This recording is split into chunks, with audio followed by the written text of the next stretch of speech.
جس کا اللہ تعالیٰ اس کو عرش کا سایہ نصیب فرمائیں گے. ان 7 خوش نصیبوں کا حدیث پاک میں ذکر کیا گیا جن کو اللہ تعالیٰ عرش کا سایہ نصیب فرمائیں گے. ان میں سے ایک شخص وہ بھی ہے جس کا دل مسجد میں اٹکا، قلبہ معلق بالمساجد، قلبہ معلق بالمساجد، معلق بالمساجد. یہ خوش نصیب وہ بھی ہے جو عرش کے سائے کا مستحق قیامت کے دن ہوگا، جس کا دل مسجد میں اٹکا. اور مسجد کے اندر عام طور سے اعتکاف وغیرہ ہوتا ہے. اعتکاف کا اتنا اجر و ثواب ہے، اور نماز جو مسجد میں ادا کی جاتی ہے، اور مسجد میں جنوبی نہیں جا سکتا ہے، کوئی ناپاک آدمی مسجد میں نہیں جا سکتا ہے، اس کے احترام کے خلاف ہے. یہاں تک کہ لہسن وغیرہ کھا کر مسجد میں نہیں جا سکتا ہے. وہ فرشتوں کی آماجگاہ ہے، وہ فرشتوں کی آماجگاہ ہے. اور اللہ کے نبی صلی اللہ علیہ وسلم نے ارشاد فرمایا کہ ایک اونٹنی اگر کسی کو بغیر کسی قطع رحمی کے مل جائے، بغیر کسی گناہ کے مل جائے، گابھن اونٹنی، تو آدمی کیا خوش نہیں ہوگا؟ صحابہ کے درمیان مثال دے کر اللہ کے نبی صلی اللہ علیہ وسلم نے فرمایا کہ اگر کسی کو کوئی گابھن اونٹنی مل جائے بغیر کسی گناہ کے، قطع رحمی کے، کیا وہ اس کو پسند کرے گا؟ صحابہ نے کہا کیوں نہیں پسند کرے گا؟ قطع رحمی بھی نہیں ہے، اور کسی کا دل دکھانا بھی نہیں ہے، کوئی گناہ بھی نہیں ہے، اور اس کے ساتھ ہم کو ایک گابھن اونٹنی مل رہی. اللہ کے نبی صلی اللہ علیہ وسلم نے فرمایا اس سے بھی زیادہ اجر و ثواب، اس سے بھی زیادہ اجر و ثواب آدمی کو ان 2 آیتوں پر ملتا ہے جو 2 آیتیں جا کر آدمی کسی مسجد میں سیکھ لے. کسی مسجد میں بیٹھ کر 2 آیتیں سیکھ لے. 2 آیتیں 2 اونٹنیوں سے، اور 4 آیتیں 4 اونٹنیوں سے. اسی طرح جس قدر آیتیں بڑھے گی اتنی اونٹنیوں سے آپ نے افضل بتلایا. تو مسجدیں اللہ کے گھر ہیں، اور یہ مسلمانوں کے لیے، اللہ کے لیے، مسلمانوں کے نماز پڑھنے کے لیے وقف ہیں. جب مسجد بن جاتی ہے تو قیامت تک وہ مسجد رہتی ہے. مسجد کے آداب ہیں کہ جب مسجد میں آدمی داخل ہو تو اللہ کے نبی صلی اللہ علیہ وسلم نے دوسری جگہوں پر قرآن مجید جس وقت پڑھنے کا موقع تھا تو آپ نے اعوذ باللہ من الشیطان الرجیم پڑھا، لیکن جب مسجد میں داخل ہو تو آپ نے اسپیشل اعوذ باللہ پڑھی، اعوذ باللہ العظیم وبوجہہ الکریم وسلطانہ القدیم من الشیطان الرجیم. اعوذ باللہ العظیم، میں پناہ پکڑتا ہوں اس اللہ کی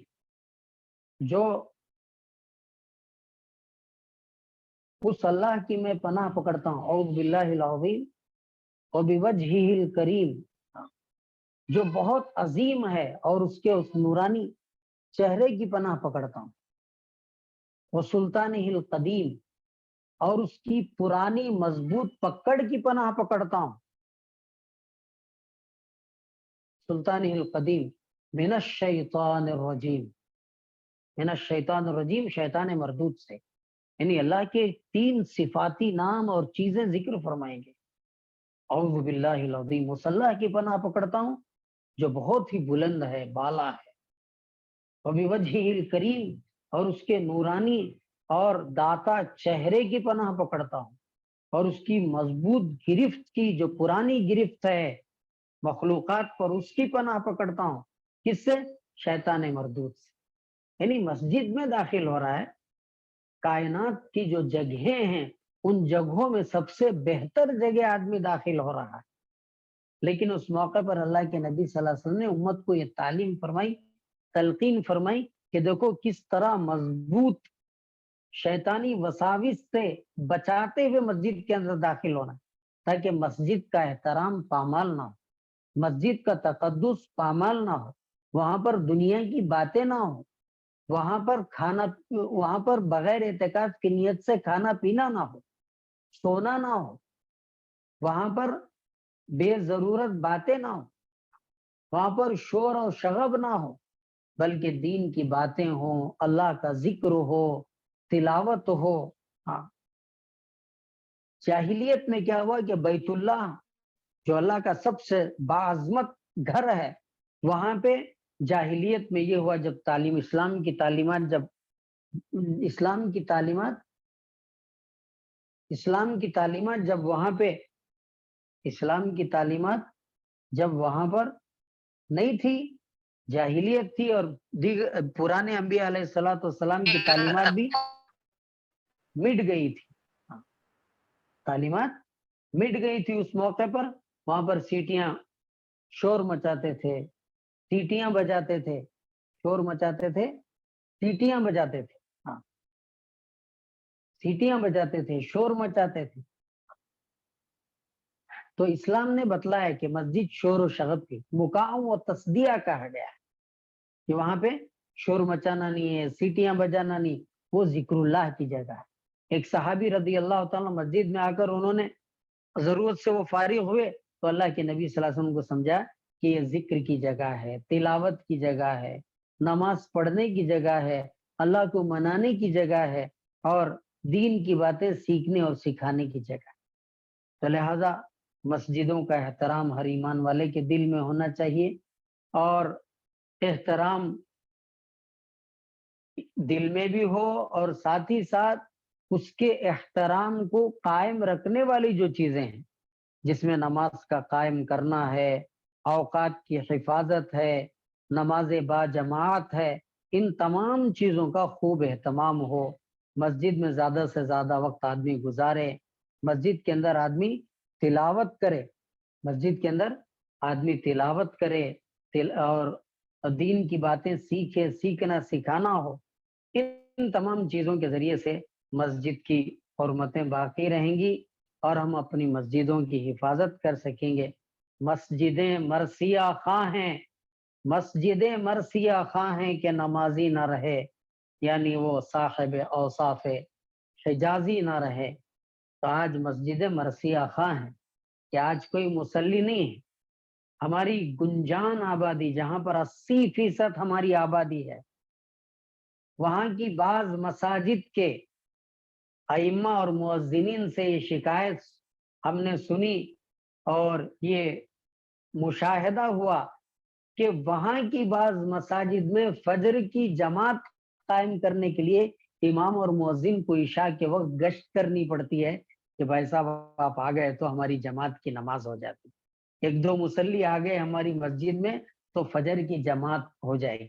ماشاءاللہ دن میں بازار سے لوگ آ جاتے ہیں، ظہر تو ہو جاتی ہے، عصر تو ہو جاتی ہے، مغرب ہو جاتی ہے، عشاء ہو جاتی ہے، فجر میں صرف امام مؤذن رہتے ہیں۔ لہٰذا آپ سے گزارش ہے، آپ اس طرح گشت اس بات کی ہو رہی کہ فجر کی نماز قائم کرنے کے لیے، یہ اس محلے کی بات نہیں بتا رہا ہوں جہاں پر گنجان آبادی ہے اور وہاں کی ایک مسجد کا یہ حال بتا۔ تو اس لیے مسجدوں کو جو ویران کرنے کے جو مجرم ہیں، اگر ہم اپنے گریبان میں جھانک کر دیکھنے کی بات ہے کہ ہم سے بڑا قصور ہوا ہے، ہم سے بہت زیادہ قصور ہوا ہے مسجدوں کی آبادی کے تعلق سے، اس کی حرمت کو پامال کرنے کے تعلق سے۔ ہم برسہ برس سے نمازی ہیں لیکن کبھی کسی کو ہم نے نماز کی دعوت نہیں دی۔ نماز کی اگر دعوت دیں گے تو انشاءاللہ وہ نمازی بن جائے۔ ایک بار بلا کے ہم تھک جاتے ہیں۔ حضرت نبی پاک صلی اللہ علیہ وسلم نے ابو جہل، روایتوں میں آتا ہے کہ 250 سے زیادہ مرتبہ ابو جہل کے پاس آپ صلی اللہ علیہ وسلم تشریف لے گئے۔ تو لہٰذا مساجد کی جو حرمت ہے، وہ تقدس ہے، اس کا جو سب سے مسجد کی جو سب سے زیادہ اس کے تقدس اور اس کی حرمت کا پاس و لحاظ رکھنا ہے، وہ نماز کا قائم کرنا ہے، نماز کی دعوت دینا ہے، اپنی ذات سے اس کا پابند ہونا ہے، جیسا کہ قرآن مجید میں کہا گیا وَأْمُرْ أَهْلَكَ بِالصَّلَاةِ وَاصْطَبِرْ عَلَيْهَا۔ اے نبی صلی اللہ علیہ وسلم اپنے گھر والوں کو نماز کا حکم دیجئے، آپ بھی اس پر جمے رہیے۔ لا نسألك رزقا والعاقبۃ للتقوى، ہم آپ سے روزی کموانا نہیں چاہتے، روزی تو ہم آپ کو دیں گے، اور بہتر انجام تو ان لوگوں کا ہے جو تقوی کی زندگی اختیار کرتے ہیں۔ تو لہٰذا مساجد جو بھی ہماری اس وقت موجود ہیں، ان مساجد کا آباد کرنا ہر ایمان والے کی ذمہ داری ہے۔ مسجد میں اپنے اوقات گزارے، نمازوں کی جماعت کے ساتھ پابندی کرے، اپنے محارم کو وہاں پہ پہنچائے، اور دنیا کے اذان ہو جانے کے بعد دنیا کا کوئی ہم دوسرا کام نہ کریں۔ نماز کی پابندی اور نماز باجماعت کی پابندی، اللہ کے نبی صلی اللہ علیہ وسلم سے پوچھا گیا کہ سب سے بہتر عمل کیا ہے؟ آپ نے فرمایا کہ اپنے اوقات پر نمازیں ادا کرنا۔ اول وقت میں نماز کا ادا کرنا یہ سب سے زیادہ افضل عمل ہے۔ اس لیے اذان کے بعد کبھی بھی ہم دوسرا کوئی کام نہ کریں سوائے نماز کی تیاری کے۔ اگر نماز کی تیاری کے بعد اگر ہم نے نماز کی تیاری کے بعد اذان کے بعد نماز کی تیاری کے علاوہ کوئی دوسرا اگر ہم نے کام کیا تو بہت بڑا خطرہ ہے نماز کے چھوٹنے کا۔ اس لیے یہ تجربے کی بات ہے کہ اذان ہونے کے بعد چاہے وہ مرد ہو خواتین گھروں میں، مرد مسجدوں میں، کوشش کریں کہ نماز کی تیاری کر کے فوراً نماز کی طرف۔ نماز سے بڑا کوئی کام نہیں۔ سیدنا عمر رضی اللہ تعالیٰ عنہ کا قول ہے کہ جس نے نماز کو ضائع کر دیا وہ اپنے دوسرے کاموں کو اور زیادہ چوپٹ کرنے والا ہے، وہ دوسرا کوئی اچھا کام کر ہی نہیں سکتا ہے۔ من ضیعھا فہو اضیع لغیرہ، من ضیعھا فہو اضیع لغیرہ۔ تو یہ چند معروضات تھی، گزارشیں تھی مسجد کی حرمت، اس کے تقدس کے تعلق سے، جو کچھ پریشانیاں سننے سنانے میں کچھ نیٹ ورک کی وجہ سے ہوئی، وہ سب کے علاوہ کچھ باتیں سننے سنانے کا موقع ملا۔ اللہ سے دعا ہے کہ اللہ تعالیٰ اسے قبول فرمائے، ہم سب کو اپنی مسجدوں کو آباد کرنے کی توفیق عطا فرمائے، 5 وقتہ نمازی بنائے، ہر مسلمان کو نمازی بنائے اور ہر نمازی کو دین کا داعی بنائے، اور اسلام کا یہ پیغام پوری انسانیت تک پہنچانے کی اللہ تعالیٰ ہمیں توفیق مزید سے نوازے، اور مساجد کا جو پیغام ہے خاص طور سے اس دور میں برادران وطن تک پہنچانے کی ہمیں توفیق عطا فرمائے، ہمت اور حوصلے نصیب فرمائے۔ اللہ تعالیٰ سے دعا ہے کہ اللہ تعالیٰ ہمارے اس عمل کو قبول و منظور فرمائے۔ وآخر دعوانا ان الحمد للہ رب العالمین۔